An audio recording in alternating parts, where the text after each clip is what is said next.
여러분 반갑습니다.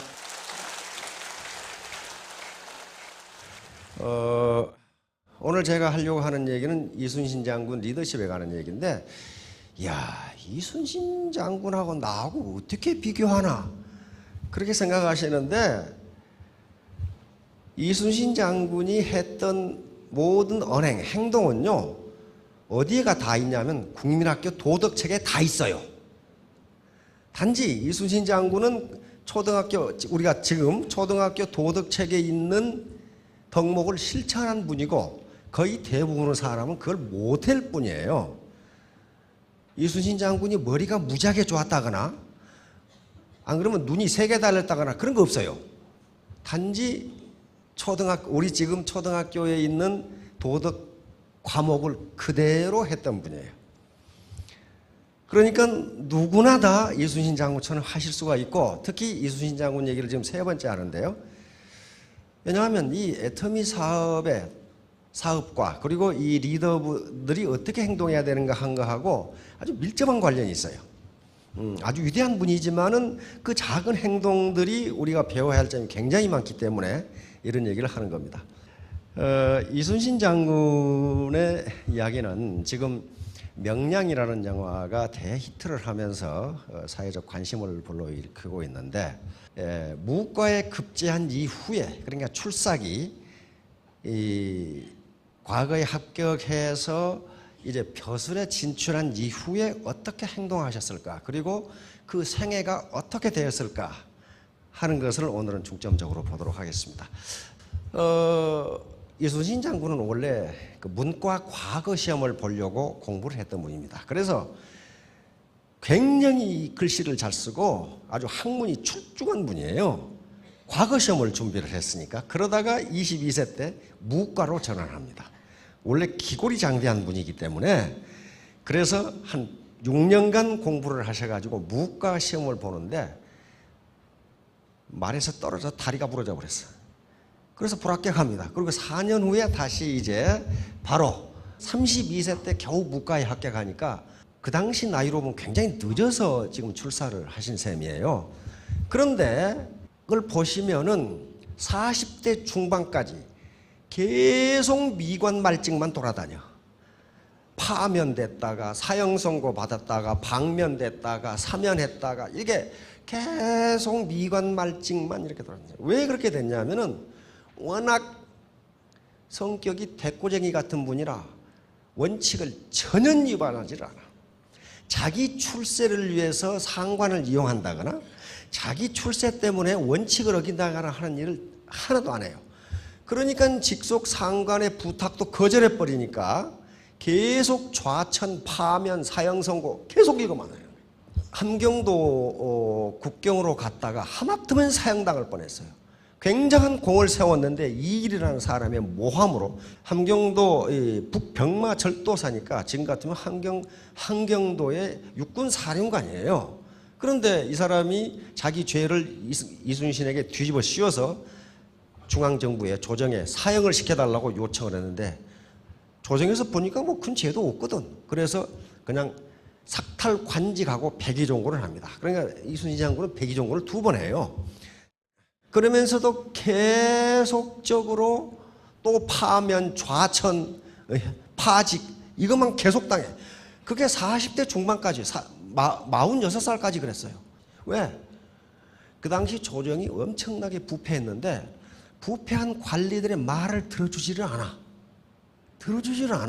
그러니까 계속 좌천, 파면, 사형선고 그걸 당한 거예요. 자, 그런데 여기서 기적이 일어납니다. 단 13일 만에 6계급 승진을 해버려. 이게 가능하냐 이게. 13일 만에. 이순신 장군이 32세에 과거에 합격해서 46세가 될 때까지 그렇게 원칙을 지키다가 파면당하고 강등당하고 쫓겨나고 사형선고 받고 백의종군하고 그런 것을, 그래도 국가에는 누가 있습니까? 강직한 선비들이 있죠. 인물들이 있어요. 유성룡 대감이 가만히 보고 있는 거예요. 저놈 괜찮네. 알겠죠? 이항복 대감, 약포 정탁 대감, 이덕형 대감이 저놈 괜찮네. 이렇게 보고 있는 거예요 지금. 그런데 그런 어른들은 유성룡 대감이나 이항복 대감 이런 어른들은 일본의 움직임이 심상치 않다는 것을 알고 있단 말이에요. 어? 당파 싸움이 심했지만은 그런 어른들은 알고 있었어요. 그래서 장수감을 지금 찾고 있는 거예요. 누가 나라를 구할 장수감인지. 예? 그때 이순신을 찾은 거예요. 그래서 이 당시 선조 임금은 이순신에 대해서 잘 몰라. 근데 누가 잘하느냐? 서해 유성룡 대감이 잘 알아. 그러니까 바로 서해 유성룡 대감이 강력하게 선조에게 추천해가지고 지금 정읍현감 종육품, 지금 같으면 소령계급이에요. 소령계급을 단 13일 만에 해군 중장으로 진급시켜버려요. 그런데 그 당시 법률에 그렇게 못하게 돼 있어요. 한 단계 한 단계 이렇게 하기로 돼 있어.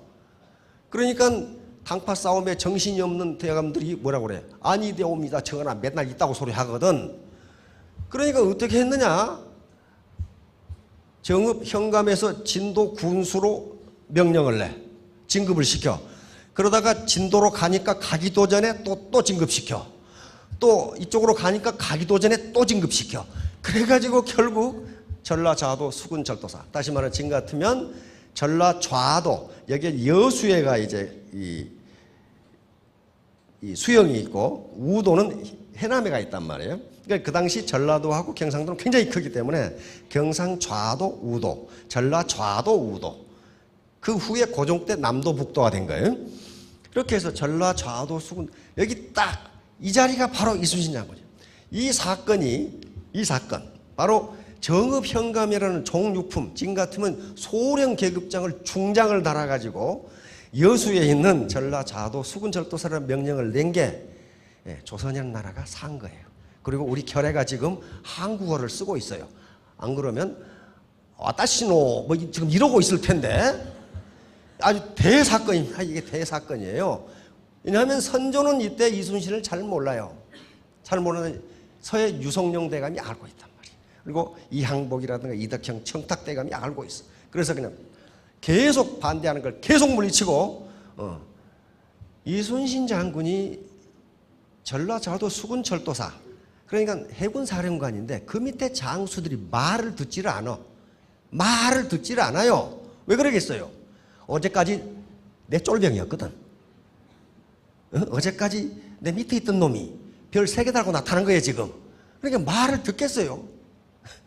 그러나 그걸 컨트롤해 나갑니다. 그런데 이렇게 전라좌도 수군절도사 가자마자 전투 준비를 시작합니다. 거북선을 만들고 판옥선을 개조하고 무기를 만들고 군사훈련을 시키고 기강을 잡으면서 아주 철저하게 전투 준비를 해나가는 거예요. 이게 임진왜란이 일어나기 1년 2개월 전이에요. 그러니까 조그만 발령이 늦었더라도 전투 준비를 못하는 거예요. 그 당시 나라가 썩을 대로 썩었으니까 당파 싸움 때문에 아주 묘하게 우리 이 조선이라는 나라가 살아남고 우리 한민족이라는 결의가 살아남을 수 있는 유일한 길이었어요. 이게 여기서 막아버렸거든요. 자, 이게 이순신 장군이 명령을 내리고 전략을 짜고 했던 곳인데 국보로 되어 있습니다. 국보 제304호로. 자, 그러면 이렇게 초고속 승진을 했다. 예를 들면 판매사가 느닷없이 스타마스터가 됐다. 그런 말이에요. 그러면 그게 벼락출세인가? 얼른 보면 벼락출세 같아요. 벼락출세가 아니라는 거예요. 결코 벼락출세가 아니에요. 32세의 과거에 합격해가지고 46세 될 때까지 46세가 될 때까지 계속 원칙을 지켜나왔어요. 원칙을 지켜나왔어. 그리고 한 번도 자신의 출세를 위해서 윗사람을 이용하거나 부정한 행동을 한 번도 안 했어요. 그걸 누가 보고 있었느냐? 위에 올곧은 선비대감들이 보고 있었어요. 저놈이 나라를 구할 장수감이네. 이렇게 딱 찍은 거예요. 저놈이 장수감이네. 그래가지고 13일 만에 6계급을 승진시켜버린 거지 그냥. 아무도 반대를 못해. 왜? 하도 강력하게 서해 유성룡 대감이 추천을 하니까. 그 다음에 그 당시에 이조판서 이율곡 대감. 이율곡 대감은 나중에 병조판서까지 하시죠. 우리나라에 지금 이지스함이 3척 있죠? 3척. 세계에서 가장 좋은 이지스 전투함입니다. 순항함이죠. 첫 번째 함이 세종대왕함. 세종대왕함이죠. 세종대왕은 아주 군사 전략가로서 아주 탁월했습니다. 지금 우리 압록강 국경이 된 게 세종대왕. 군사 전략가로서는 아주 탁월한 임금이었거든요. 그래서 제 1번 이지스함이 세종대왕함입니다. 제 2번 이지스함이 율곡 2함이에요. 병조판서로서 일본의 움직임을 보고 어떻게 했어요? 10만 양병설을 주장했죠. 결국 안 됐지만은 보고 있었단 말이죠. 일본이 어떻게 움직인다는 걸 알고 있었어요. 그래서 2번 함이 율곡 2함입니다. 3번 함이 바로 나라를 구한 서해 유성룡 함이에요. 그만큼 이게 이 몇 분의 인재가 조선이라는 나라를 살려낸 거예요. 그래서 이것은 마치 초고속 승차하는 에너지 보존 법칙과 같아요.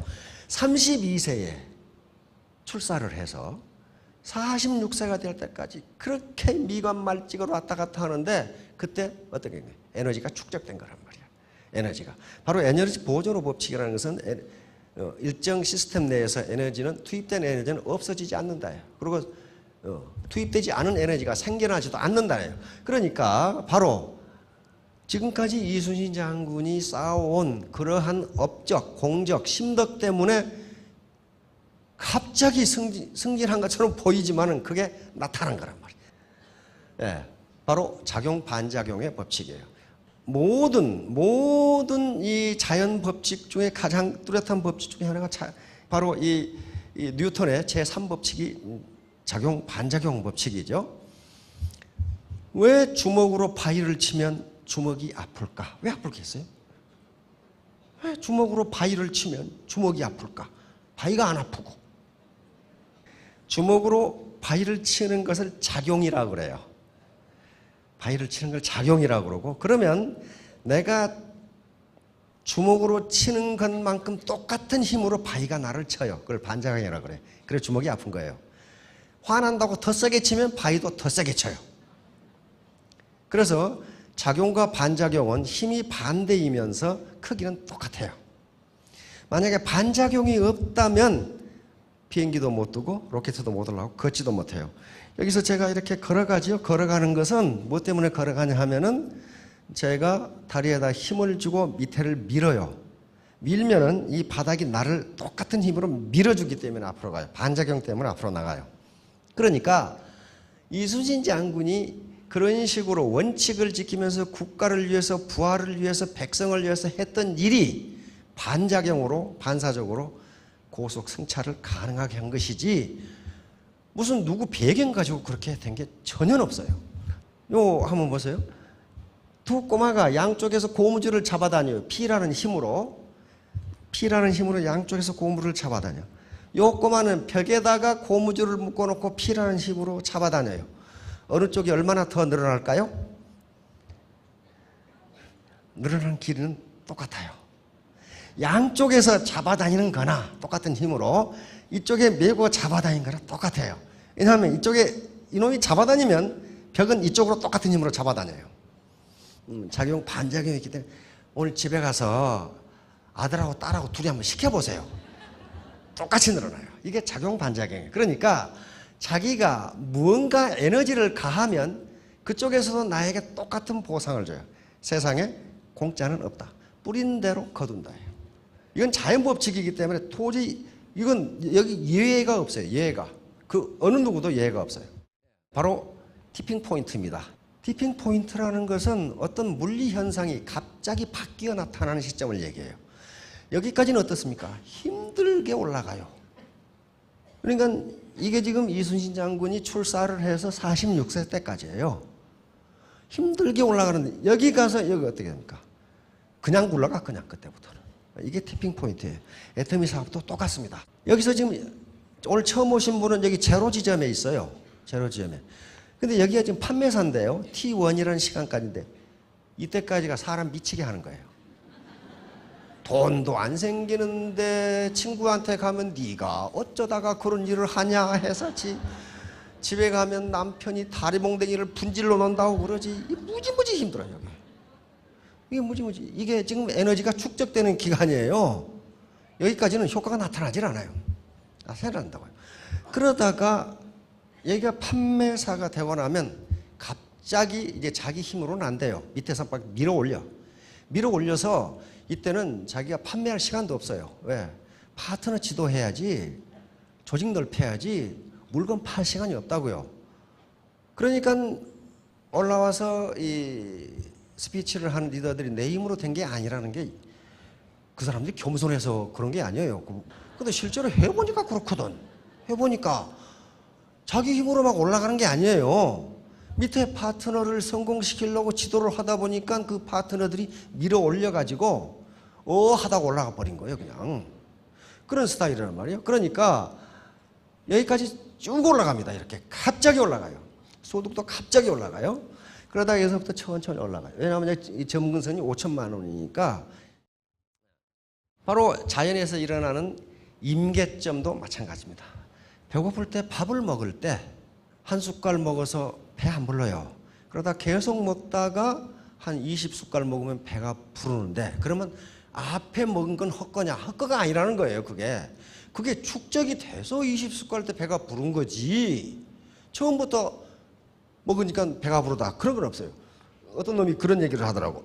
빵을 이렇게, 빵이 7개가 있는데, 7개가 있는데 이놈 먹어도 배 안 부르고, 이놈 먹어도 배 안 부르고, 이놈 먹어도 배 안 부르는데 요거 먹으니까 배가 부르다 이거야.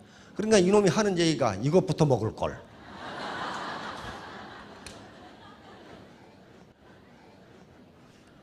근데 애터미 사업은 이런 사람도 성공해요. 굉장히 순진하잖아요.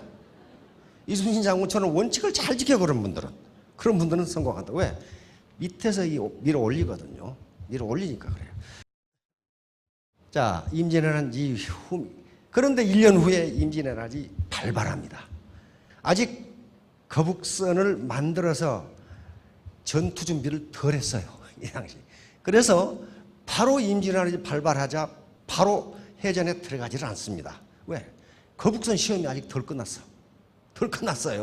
그러니까 이렇게 신중하게.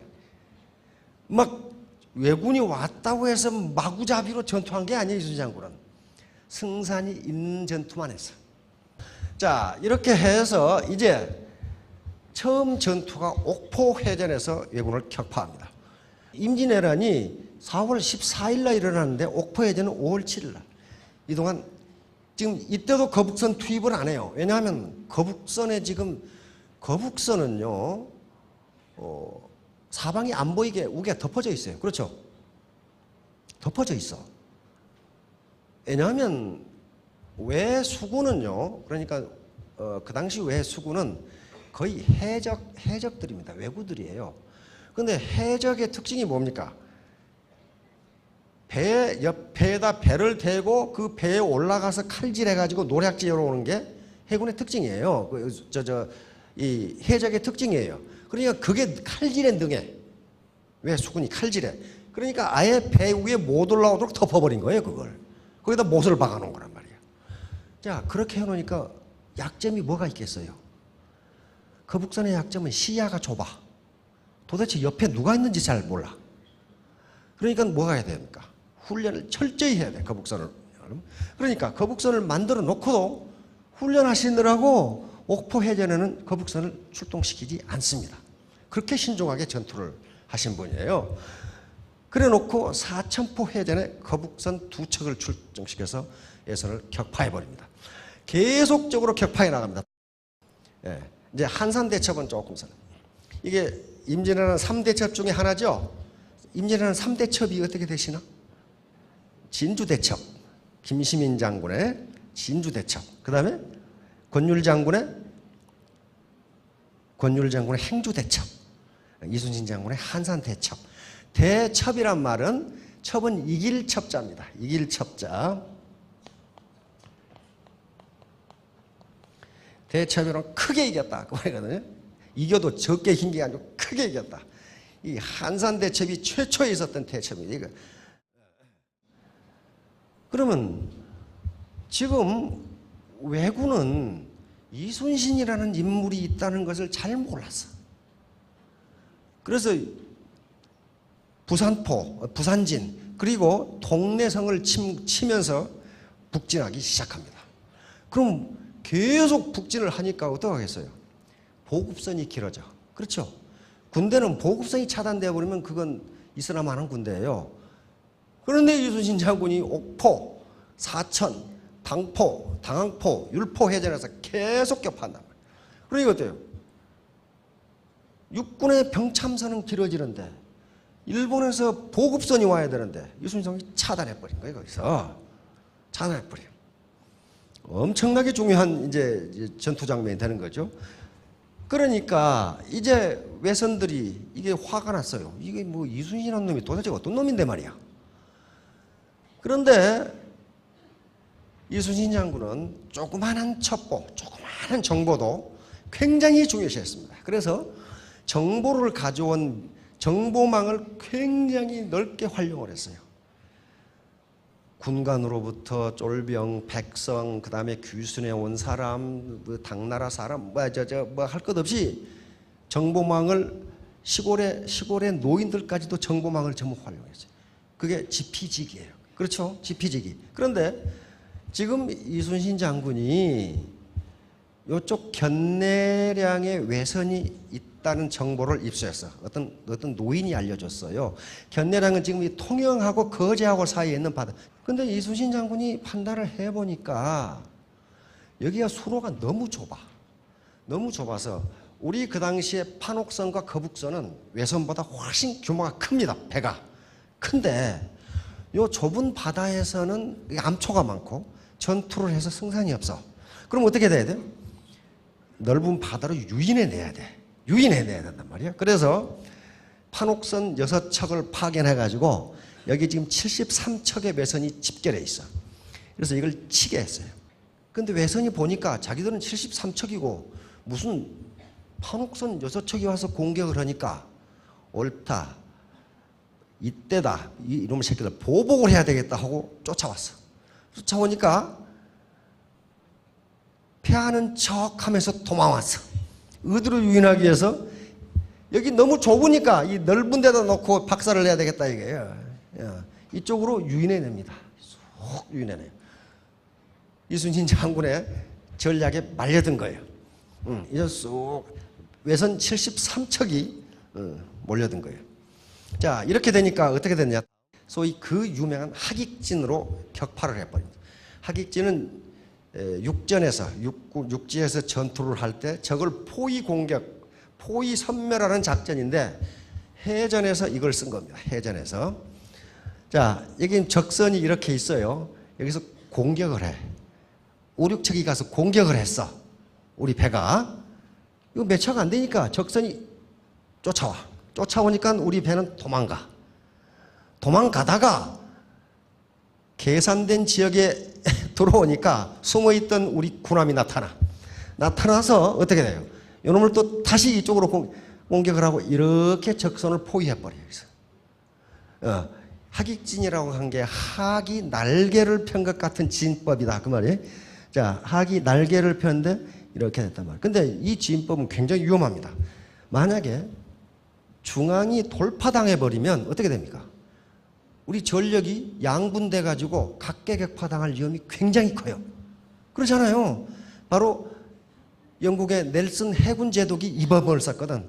스페인 그다음에 프랑스 연합함대를 중앙을 돌파해서 두 개로 나눠서 각계격파해버린 게 이전법이란 말이에요. 그러니까 만약에 요게 외선이 중앙을 돌파해서 우리 전선이 두 개로 갈라져 버리면 각계격파 당할 염려가 있어. 그래서 이순신 장군은 통상 여기에 가운데 거북선을 배치한 거예요. 거북선 천자 총통으로 앞에 포격을 퍼부어버린 거죠. 뚫지 못하도록. 그리고 양쪽으로 이렇게 포위를 해가지고 바로 총통, 지금 화포죠. 화포로 경멸을 해버린 거예요. 경멸을. 겨우 73척 중에 14척만 도망가 버리고 나머지는 전부 격파 또는 생포해서 왜군의 전사자가 9,000명에 이르는 대승을 거둬버린 거예요. 그래서 여기서 왜군의 외수군이 완전히 꺾어버린 거예요. 이때 이제 입고 나서 이순신 장군은 여수에 있는 전라 좌수영을 한산도로 옮깁니다. 한산도는 경상도 지역이에요. 그렇죠?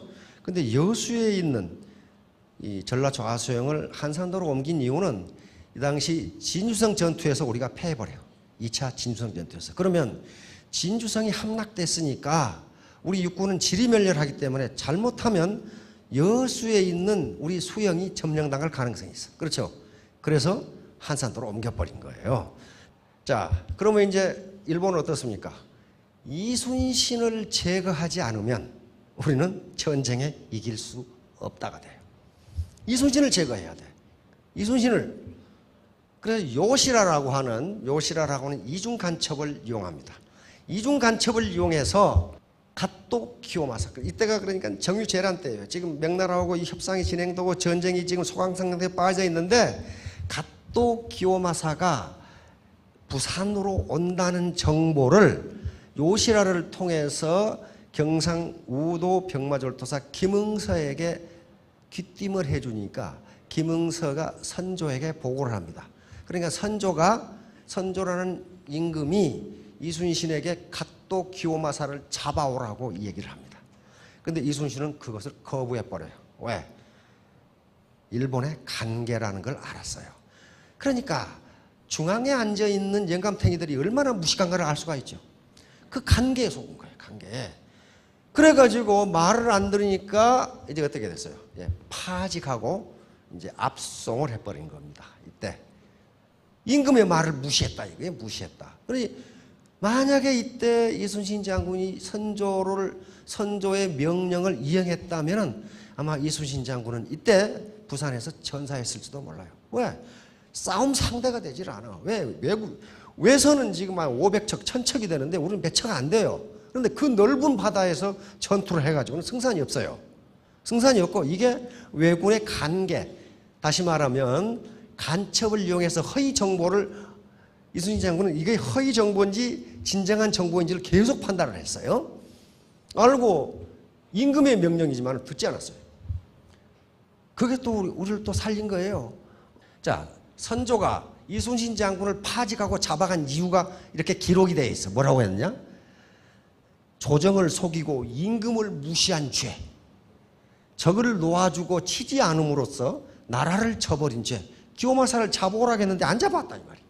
죄, 나무 공로를 가로채고 또 남을 죄에 몰아넣은 죄, 그 모두는 제멋대로 거리낌 없이 행동한 죄. 다시 말하면 임금의 말을 듣지 않았다 이 말이야.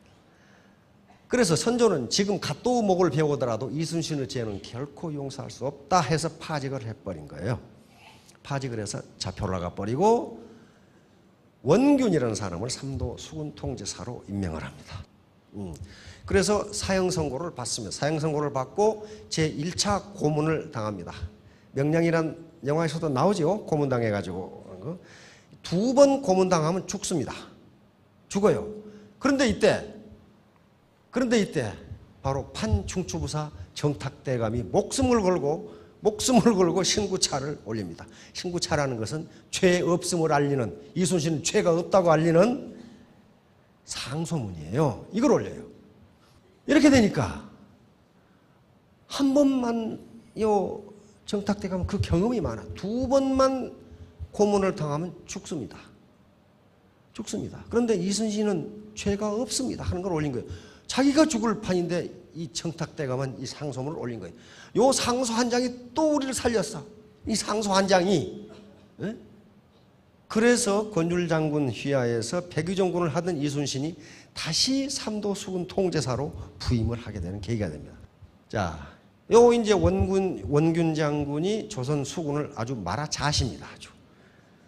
거북선은 모두 파괴돼 버리고 완전히 파괴돼 버리고. 배설이라는 사람이 전라 경상우도 수군전투, 그 배설 장군이 12척을 이끌고 도망 나온 게 조선 수군의 배천부였어요. 선조는 계속해서 이순신을 죽이려고 합니다. 왜냐하면은 참 이런 리더를 모시고 있는 국민과 국가는 불행하죠. 계속 의병장들, 이순신, 공을 세운 장수들을 계속 죽이려고 해요. 왜냐하면 자격지심 때문에 그렇습니다. 자기는 국가와 백성을 버리고 도망갔어요. 도망갔다고요. 근데 의병장들과 이순신 같은 장수들이 국가를 위해서 희생한단 말이에요. 그러니까 백성들이 임금을 좋아하겠어요? 장수들을 좋아하겠어요? 장수들을 좋아한다고요. 그러니까 시기하고 질투하고 다 때려 죽이려고 그래요. 그래서 계속 원균을 두둔한 이유가 이순신을 제거하기 위해서 그렇게 하게 됩니다. 자, 그렇게 해서 자, 칠천량해전에서 완전히 원균은 파괴돼 버립니다.